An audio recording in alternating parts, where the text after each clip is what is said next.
In this screencast, we're going to take a look at the course administration settings in Moodle. So these are going to be the course settings that address the parameters of your specific Moodle course. So you can have different settings for different courses. So the first thing you need to do is take a look in your course under your settings panel. In your settings panel on the left-hand side, you should have course administration. When you click on course administration, you'll see edit settings. Now, if by chance you don't even see this block, it is possible you have it docked over here on the left-hand side. So if your block is docked, simply click on it and you will see edit settings under course administration, or you can undock your block to access that settings. So let's go ahead and click on edit settings and take a look at the different settings that you have available for your course. Looking at your course settings, at the very top will be the category that it's in. It might be a department, it might be a school. It's up to how your school has set up your Moodle course. The course full name, this is what appears going across the top of your course. The short name is what appears in the breadcrumb trail. Now, it isn't very clear in this particular theme setting, it's hard to read, but the beginning Moodle self-paced is listed right here. So your long full name goes across the top, short name appears in the breadcrumb trail navigation. You'll notice the fields that are required are in red. The course summary, this will give a piece of information on the course listing page to anyone who might want to know what your course is all about. Underneath that are the ones that you really are going to be concerned with. Format. You have some choices in format: SCORM, social, topics, or weekly. For teachers, I recommend you keep topics. A SCORM format is if you're using a third-party piece of software and you're importing your media and your learning design pieces. So we're not going to be dealing with that. Social format is when it's strictly a discussion forum type format. That's it. You're going to debate between topics and weekly. Here's the advantage to staying with topics. Topics will just put generic numbers 1, 2, 3, 4, 5 in the chunks going down your page.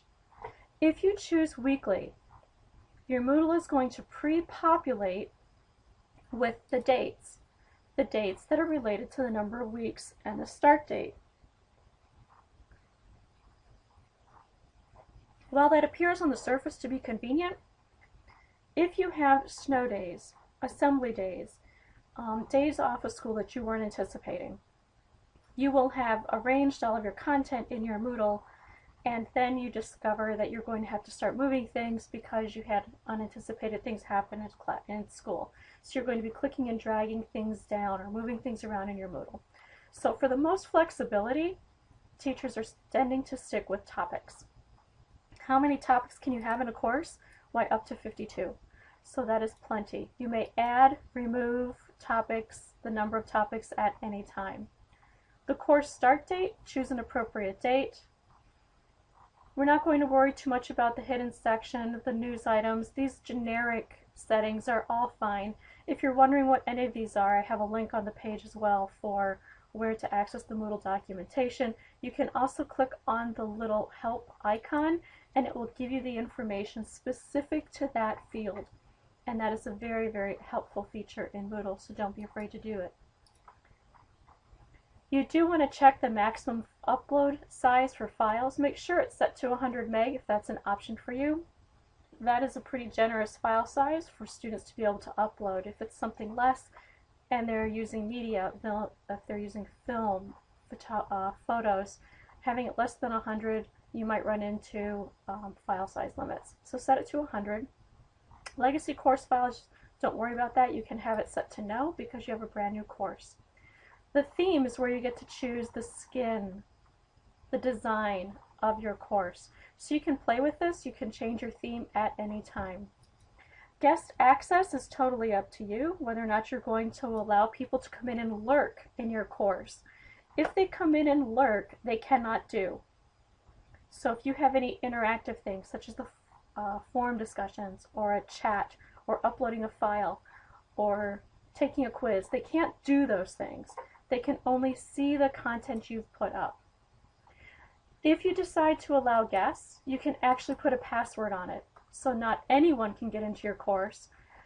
You can have only certain people you allow come into your course. That's very handy for parents. So in your syllabus that you send home with the students, you can say, you can access my course, here is the password using guest access. I'm going to leave mine set to no for the moment. Groups, I would leave it set to no groups. You can always choose to use groups in your course, but you don't have to set it to using groups here. If you set it here, that is going to be the setting by default throughout your course. Availability, make sure that you have your course available to students if you want them to be able to enroll in it. Language, you might have some language packs installed, so you can make your choice there. Completion tracking.